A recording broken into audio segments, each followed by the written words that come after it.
दोस्तों, एक बार फिर से आप सभी लोगों का मैं स्वागत करता हूं मेरे channel Housefull show with Nitin में। दोस्तों, जीवन के हर कार्य क्षेत्र में परिवर्तन अवश्यंभावी है और भारतीय फिल्म संगीत भी इससे अछूता नहीं है। आज हम जानेंगे भारतीय फिल्म संगीत में पिछले 70-80 वर्षों में क्या परिवर्तन आए और ये जानने के लिए हमारे पास माध्यम है भारतीय फिल्म संगीत में ही 8 वर्ष काम कर चुके विनीश श्रीवास्तव सर। आपने आर डी बर्मन साहब के साथ 8 वर्ष गिटारिस्ट के रूप में कार्य किया। इसके अलावा राजेश रोशन साहब और लक्ष्मीकांत प्यारेलाल जी के साथ भी आप काम कर चुके हैं। तो सर, मैं आपसे निवेदन करूंगा, पहले तो आपका बहुत स्वागत है सर। धन्यवाद। मैं आपसे निवेदन करूंगा कि भारतीय फिल्म संगीत में पिछले 70-80 वर्षों में जो परिवर्तन आए हैं वो किस प्रकार के परिवर्तन आए हैं, उस पर थोड़ा सा आप सभी लोगों को बताएं। नमस्कार मेरे सभी सुनने वाले और हाउसफुल शो विद नितिन के सभी श्रोतागण और इनके सब्सक्राइबर, आप सबको मेरा प्यार भरा नमस्कार। आपका आभार मैं अभी कर देता हूं कि ऐसे बहुत कम लोग हैं जो इस किस्म के कार्यक्रमों में रुचि लेते हैं। मुझे ही कल किसी ने मजाक में कहा था, जब मैंने बताया कि आने वाले हैं, उनने कहा आप पोहा बनाने की विधि बताएं तो जो ज़्यादा देख लेंगे और उसको ज़्यादा रिस्पांस मिल जाएगा कि बाल कैसे उगाए जाते हैं बनिस्बत किसी इस किस्म के सब्जेक्ट्स होते हैं कि इसमें लोग गाना ज़्यादा पसंद करते हैं, पर ये सब चीज़ें नहीं सुनना समझना चाहते हैं। तो जैसा नितिन भाई ने बताया, हमारी फिल्म इंडस्ट्री दुनिया से बिल्कुल हटके है। सबसे पहले तो आपने समझ लें क्यों हटके हैं। पूरी दुनिया में आप मान लीजिए सबसे बड़ा नाम हॉलीवुड का है। हम आजकल इसको बॉलीवुड कहने लगे, जिसके लिए मैं हमेशा ऑब्जेक्ट करता हूँ। मैं इसको भारतीय फिल्म उद्योग बोलता हूँ। हिंदी फिल्म इंडस्ट्री, हिंदी चित्रपट जगत उसका एक हिस्सा है। मराठी भी है, बंगाली भी है, साउथ का भी है। तो यूँ आप आजकल ये जो नए नए मॉडल्स एक्टर बन गए हैं, ये बॉलीवुड बीबीसी ने पैरोडी बना के एक तरह से नीचा दिखाने के लिए हिंदी फिल्म उद्योग को, क्योंकि हिंदी फिल्म उद्योग का बिजनेस बढ़ते जा रहा है। क्यों? यहाँ का जो डायस्पोरा है हिंदुस्तान का, जो बाहर आज की तारीख में भारत के लोग हैं, वो बड़े अच्छी पोजीशंस में हैं, तो आप सबको मालूम है। तो ये बीबीसी ने इसका एक भद्दा मजाक बनाया था, उसको बॉलीवुड बोलने लगे। एनीवे, बोलचाल की भाषा में ये चल गया। तो मैंने आपसे जैसे कहा कि हमारा जो भारतीय फिल्म उद्योग है वो सर्वथा भिन्न है दुनिया में। Arabic, Japanese, Chinese, American, European, Russian, जितने भी फिल्म उद्योग से, उसकी सबसे बड़ी वजह है संगीत। वहाँ के कैरेक्टर्स गाते नहीं। आप कोई भी अरेबिक फिल्म देख लें या जैपनीज देख लें या चाइनीज देख लें, उसमें म्यूजिक नहीं है। वो फिल्म अच्छी होगी, टेक्नोलॉजिकली हमसे बहुत आगे होगी, पर उसमें गाने नहीं है। वहाँ की जनता आशा ही नहीं करती कि उनके कैरेक्टर्स गाएं। वो उसको बनावटी, नकली मानते हैं, अननेचुरल मानते हैं। तो उनके यहाँ गाना, या तो हीरो हीरोइन किसी क्लब में गए तो गाना होगा, या पीछे से थीम म्यूजिक बैकग्राउंड में होगा। हीरो कार सुधार रहा है या कहीं जा रहा है तो पीछे से कोई पॉपुलर सिंगर गाना गा रहा है, वो बैकग्राउंड में होगा।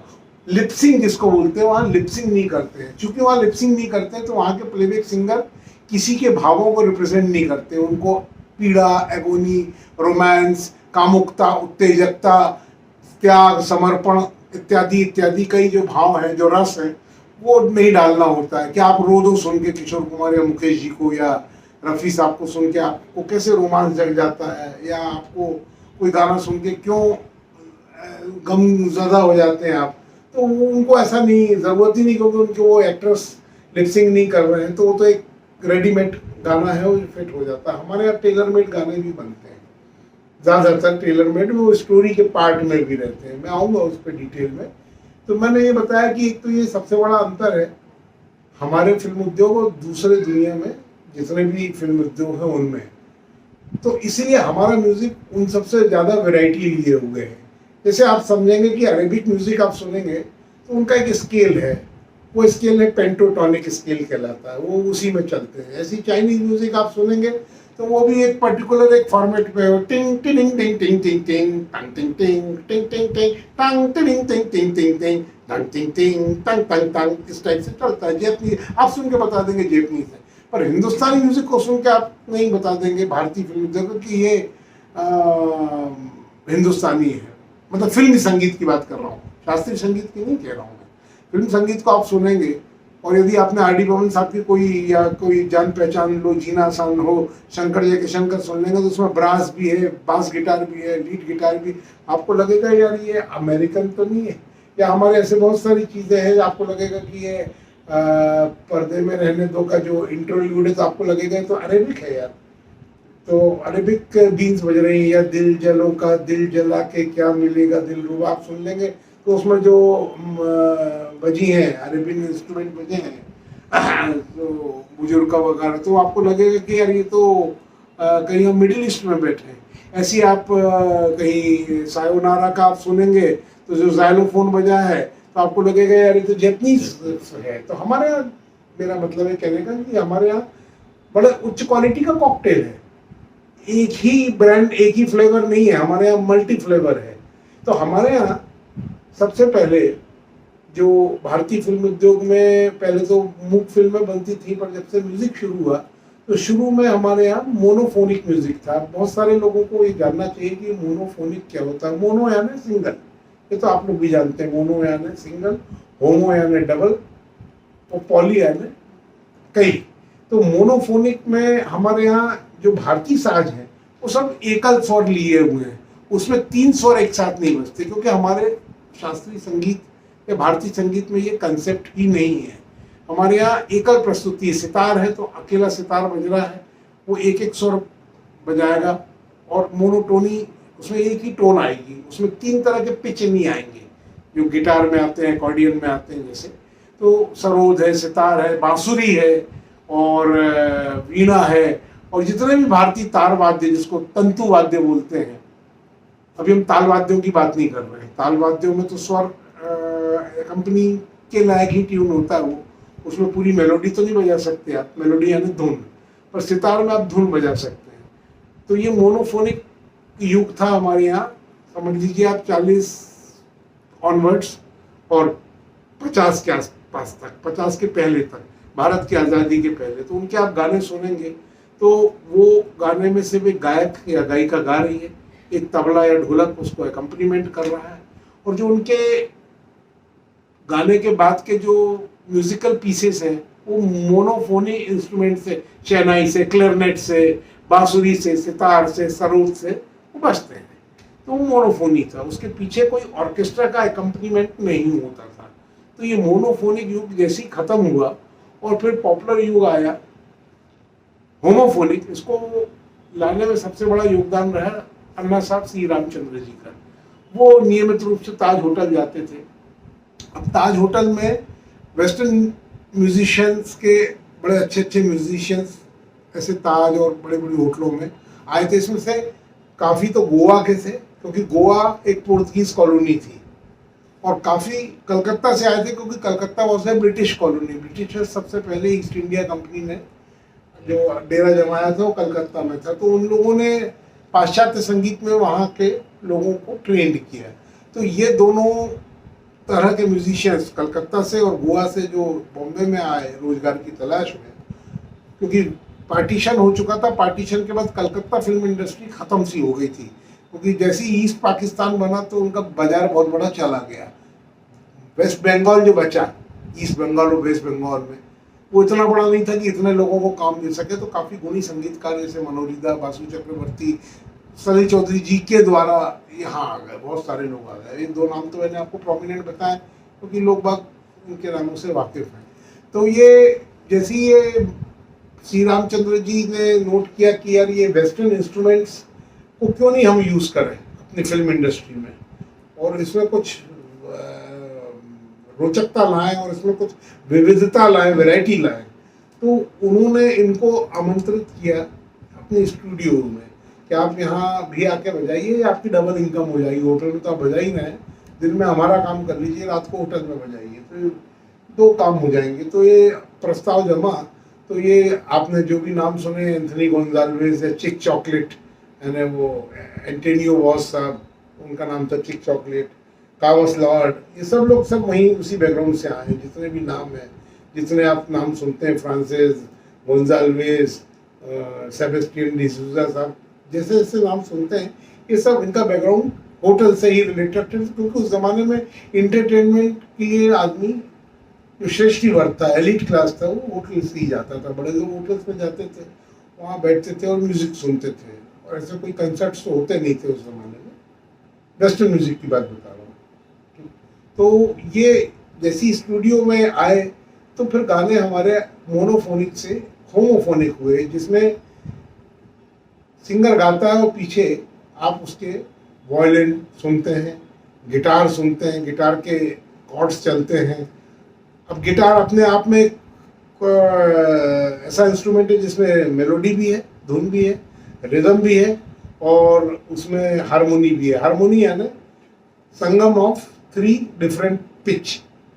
आप इसकी डेफिनेशन समझ लीजिए, डंग टंग टंग। अब ये 3 अलग अलग स्वर मैंने बोले, सा गा पा, तो सा गा पा एक साथ सितार में नहीं बज सकते, सा गा पा सरोद में नहीं बज सकते, सा गा पा बांसुरी में नहीं बज सकते, सैक्सोफोन में भी नहीं बज सकते। ये सब मोनोटोनस इंस्ट्रूमेंट है, पर पियानो में बज सकते हैं, गिटार में बज सकते हैं, पियानो एकॉर्डियन में बज सकते हैं, ऑर्गन में बज सकते हैं। तो उसमें 3 नहीं 5 स्वर भी बज सकते हैं। आपने देखा होगा बहुत सारे लोगों को कि वो राइट हैंड से मेलोडी बजा रहे हैं और लेफ्ट हैंड से हारमोनी बजा रहे हैं। तो वो ये कंसेप्ट वेस्टर्न है हारमोनी में अकम्पनीमेंट का, तो इसको होमोफोनिक बोलेंगे। तो हमारे यहाँ जो गाने बनने लगे उसके पीछे आप जो म्यूजिक सुनते हैं, इसको हम बैकग्राउंड म्यूजिक बोल सकते हैं। फिल्म के सीन का बैकग्राउंड नहीं, गाने का बैकग्राउंड। तो वो हुआ होमोफोनिक, शुरू हुआ इन लोगों के प्रयासों से। पर इसको सबसे बड़ा जो इसका सिलेबस बना के बिल्कुल पैटर्न बनाया गया वो शंकर जयकिशन जी के द्वारा बनाया गया। उनने तो पूरा पैनोरमा ही चेंज कर दिया। तो वो मोनोफोनिक युग में आप नौशाद साहब वगैरह, अनिल विश्वास जी थे, जैसे सज्जाद हुसैन साहब थे, गुलाम मुस्तफा जी थे, और भी बहुत सारे लोग थे। अब ये मत सोचिएगा कि किसी का नाम छूट गया तो वो इम्पोर्टेंट नहीं है, जो मुंह में आया है एट रैंडम मुंह में बता रहा हूँ। और होमोफोनिक में तो आपने देखा ही है, एस.डी. बर्मन, शंकर जयकिशन, ओ.पी. नैयर साहब, जो बड़े एक्टिव थे, बड़े स्टार वार्ड्स थे। तो होमोफोनिक में गाना गा रहा है और उसके पीछे एक स्ट्रिंग सेक्शन बोलते हैं हम लोग टेक्निकली, वो चल रहा है, और एक हारमोनी सेक्शन जिसको स्ट्रोक सेक्शन बोलते हैं वो चल रहा है। तो ये सब भराव हो गया।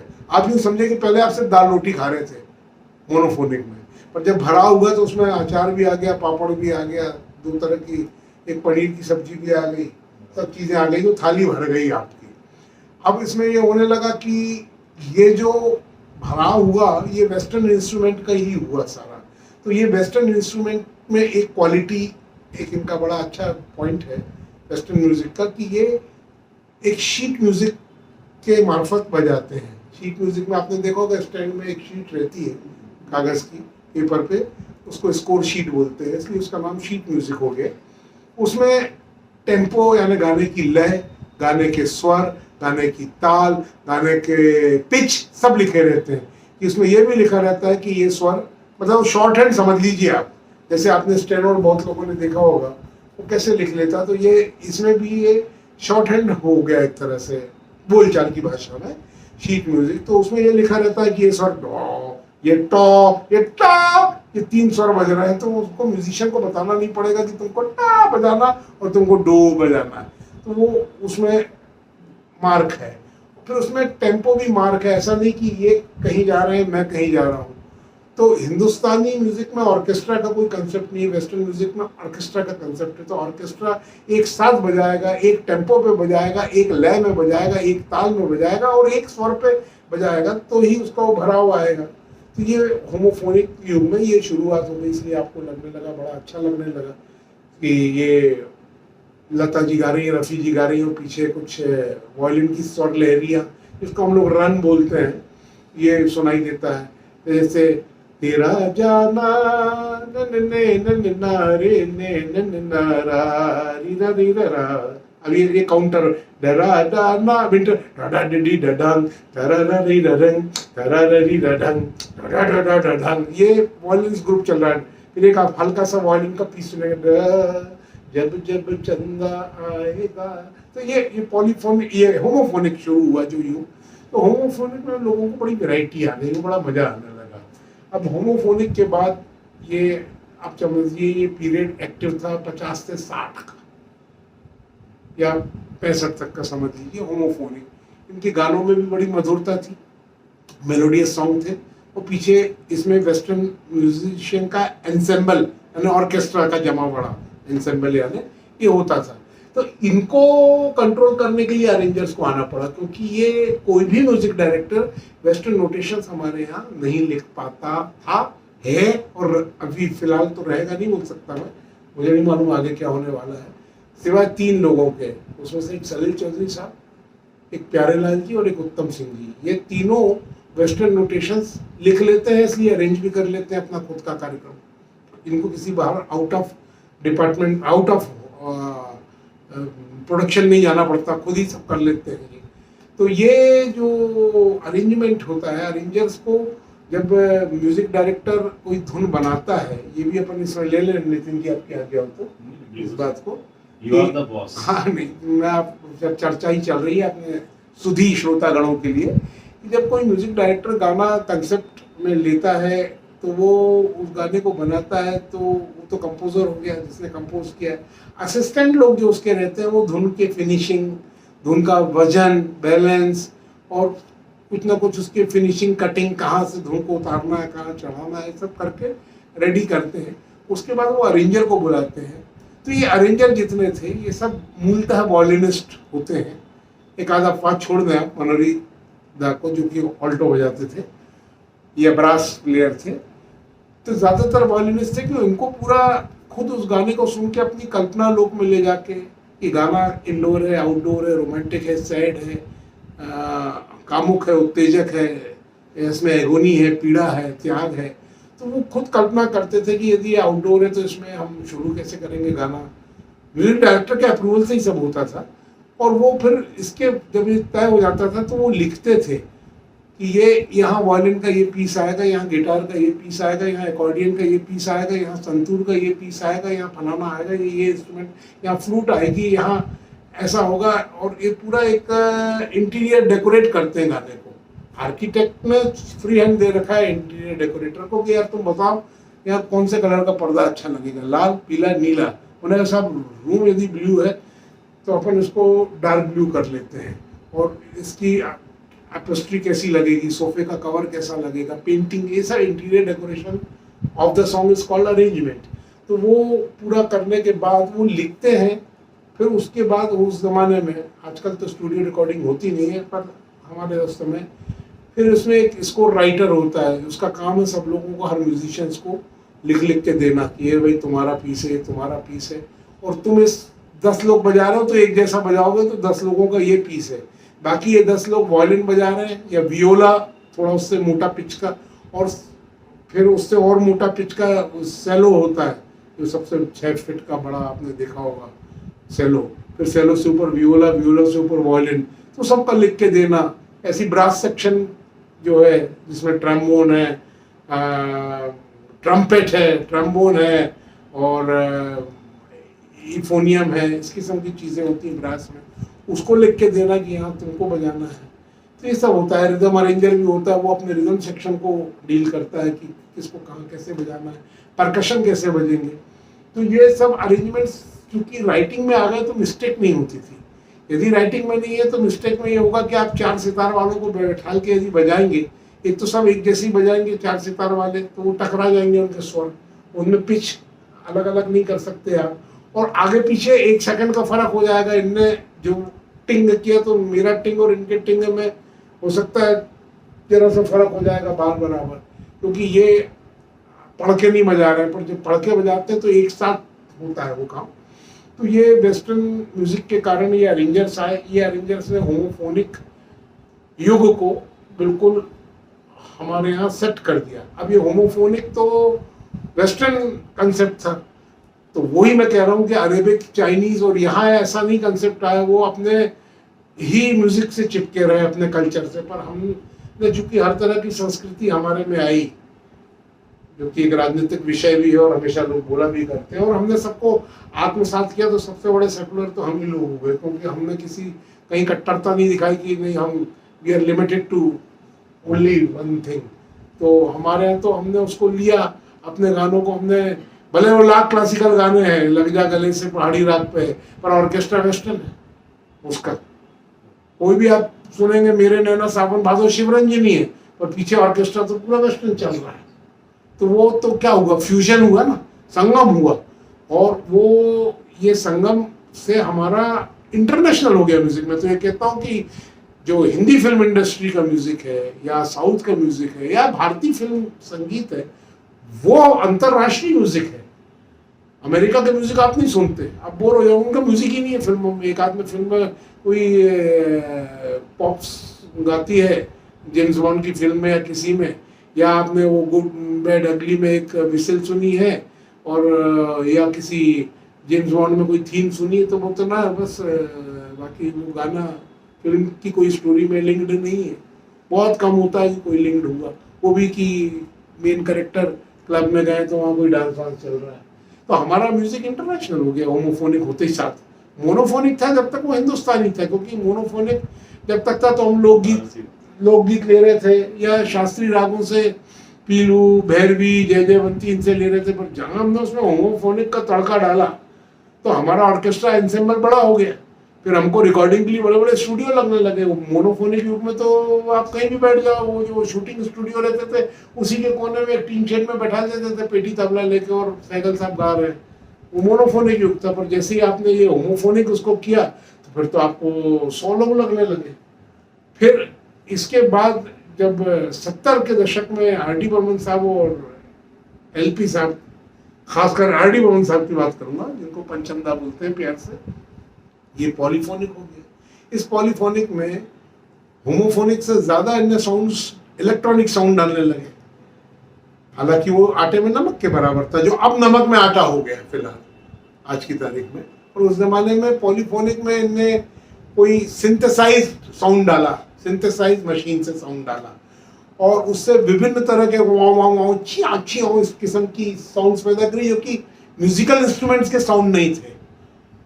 कुछ ऐसा लगेगा आपको अंतरिक्ष का कोई साउंड है, पर वो कोई एकॉस्टिक यानी मनुष्य द्वारा बनाए हुए साजों से वो ध्वनि नहीं पैदा हो रही थी, इलेक्ट्रॉनिक साउंड था वो। तो वो पॉलीफोनिक युग हो गया। तो जो आपने आर.डी. बर्मन साहब का 70 से जो आपने सुना होगा 80 तक जलवा, 80 के 85 तक भी और भी आगे तक, तो वो पॉलीफोनिक युग रहा। तो ये मोटा मोटा मैंने बताया, इस पर अपन बहुत लंबी बात कर सकते हैं, यदि आपका इंटरेस्ट हो तो आप कभी भी आएंगे। तो ये हो गया। इसके बाद आ गया हमारा पॉलीफोनिक के बाद इसका फिर दुरुपयोग होने लगा, फिर इसमें एक्सेस हो गया तो साउंड फोनिक हो गया, यानी आपको सिर्फ साउंड ही रहा, मेलोडी गायब हो गई। पॉलीफोनिक युग तक मेलोडी का एक अपना ट्रैक था, धुन तो बनती ही थी, वो धुन आपको अच्छी लगती थी कि वाह यार क्या धुन बनी है, मजा आ गया सुन के। और उसमें लेकर हम दीवाना दिल एक धुन तो है ना, या चुरा लिया दिल एक धुन तो है ना, ऐसी बहुत सारी धुन है कि आपको लगेगा धुन तो है, और बढ़िया पीछे पीछे कई तरह की आवाज चल रही है जो आपको समझ में नहीं आ रही कि यार ये वायलिन है, नहीं वायलिन नहीं है, ये तो कुछ अजीब सी आवाज है, ये किसी इंस्ट्रूमेंट की आवाज नहीं है, ये काय की आवाज है, ये गिटार भी बज रहा है तो इफेक्ट्स में बज रहे हैं, ये सब करके बज रहा है, तो आपको मालूम नहीं पड़ रहा है बज क्या रहा है। That is called polyphonic. इसके बाद जब इसका दुरुपयोग शुरू हुआ तो लोग इस पर डिपेंड हो गए, सॉफ्टवेयर आ गए, साउंड फोनिक होने लगा।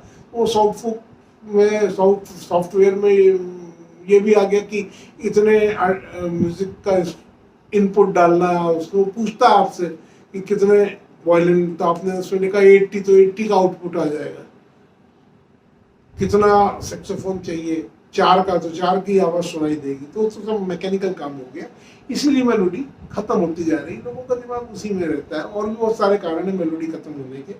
तो ये मोटे मोटे 3 जो हम सेगमेंट देखेंगे कि मोनोफोनिक, जो सहगल साहब और सरस्वती देवी या उस जमाने के जो म्यूजिक डायरेक्टर थे, और पंकज मलिक, के.सी. बोराल, ये सब लोग जो थे ये मोनोफोनिक, के.सी. डे बोराल साहब, RC. Boral, I am sorry, क्षमा करें, आरसी बोराल साहब, पंकज मलिक हैं, तो ये सब सुरैया जी हैं, ये सब मोनोफोनिक युग के थे। पर होमोफोनिक में तो ये ही गए थे रफ़ी साहब और मुकेश जी और तलत महमूद साहब। और पॉलीफोनिक में तो किशोरदा का आपने जलवा देख ही लिया है। तो उनके आप बहुत सारे गानों में आप पाएंगे 70 के बाद में कि आपको विशेषता आर डी बर्मन साहब की है, क्योंकि आर डी बर्मन साहब ने जो शैली करी थी वो पॉलीफोनिक की पकड़ी थी, और लक्ष्मीकांत प्यारेलाल जी ने सिम्फोनिक की पकड़ी थी, शंकर जयकिशन वाली शैली। वो शंकर जयकिशन के स्कूल के थे, इसका मतलब लोग ले लेते हैं उनके असिस्टेंट थे, क्या चेले थे, ऐसा नहीं था। उनके चेले कभी नहीं रहे, ना उनके असिस्टेंट रहे। पर शंकर जयकिशन का जो सिम्फोनिक फॉर्मेट था वो वैसा ही म्यूजिक देते थे, जितना स्ट्रिंग सेक्शन वो रखते थे ये भी रखते थे, बल्कि उससे ज़्यादा ही रखते थे। तो इनका जो दाल का तड़का था उससे वही था, उसी किस्म का आपको फ्लेवर आएगा। इनका अलग था आर डी बर्मन साहब का। तो ये हमारे यहाँ ये जो 3 सेगमेंट है, इसमें लोगों को होमोफोनिक और पॉलीफोनिक ज़बरदस्त आज भी चल रहे हैं। मोनोफोनिक साउंड हमारे यहाँ कम सुनाई देते हैं गाने। एक तो वो गानों के रिकॉर्ड्स की क्वालिटी ख़राब हो गई है, इसका कारण है। दूसरा वो पॉपुलर कम रहे, क्योंकि उस ज़माने में स्क्रीन्स कम थी, रिकॉर्ड्स नहीं थे, सब लोगों के यहाँ रेडियो नहीं हुआ करते थे। तो ये सब चीज़ें हैं। प्लस वो गाने का जेनर था जो वो उस किस्म के गायक जो नेजल्स गाते थे, और वो अब आज की जनता जो है उसके शायद हो सकता है ग्रैंडफादर्स लोगों को मालूम हो वो गाने। पर होमोफोनिक तो चल रहे हैं और अभी भी चल रहे हैं, और भूले बिसरे गीत के नाम से चल रहे हैं। और पॉलीफोनिक तो आप कोई भी एफएम रेडियो खोलिए, जम के चल रहा है। साउंड फोनिक है जो कि बनते हैं जिस दिन, उसी दिन शाम तक तिलांजलि भी हो जाती है, उनका विसर्जन भी हो जाता है। उनकी लाइफ नहीं है साउंड फोनिक की, क्योंकि उसमें मेलोडी नहीं है। ये मोटा मोटा फर्क है सर। तो आप ये मान के अब जब आप कोई गाना सुने तो उसको आप ये ध्यान दें कि ये पॉलीफोनिक है कि होमोफोनिक है कि मोनोफोनिक है। अब आप इतनी बातों में खुद पकड़ लेंगे, क्योंकि आप में भी बेसिक संगीत के हार्मोन्स हैं, आप पकड़ लेंगे। सर आपका बहुत बहुत धन्यवाद, आपने बड़े विस्तार पूर्वक बताया, जो कि सामान्य व्यक्ति की समझ से बहुत दूर की बात है। उसके लिए आपको बहुत बहुत धन्यवाद, और मेरे दर्शकों की तरफ से भी मैं कृतज्ञता व्यक्त करता हूँ। मैं आप सारे दर्शकों का अनेक बार आभार व्यक्त करूंगा कि इस किस्म के टॉपिक को सुनने में आपने रुचि दिखाई। सर बहुत बहुत धन्यवाद आपका। Thank you. और सभी दर्शकों से बोलूँगा कि अपना बहुत विशेष ध्यान रखें और हमेशा स्वस्थ रहें, प्रसन्न रहें। नमस्कार दोस्तों।